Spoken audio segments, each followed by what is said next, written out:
Allahu subhanahu wa ta'ala librin ja shpalli,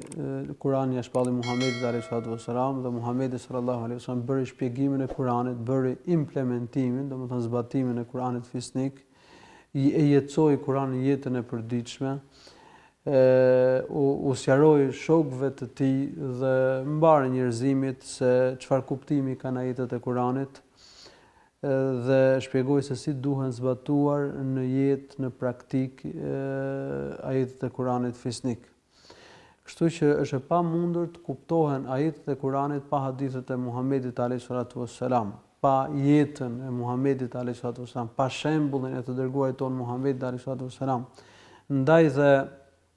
Allahu i lartësuar ka thënë në Kur'an: "Wa anzalna ilayka adh-dhikra litubayyana lin-nasi ma nuzila ilayhim wa la'allahum yatafakkarun." Ne ta shpallëm ty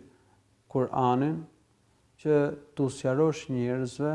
atë që ju është shpallur dhe në mënyrë që njerëzit të mendojnë mbi Kur'an.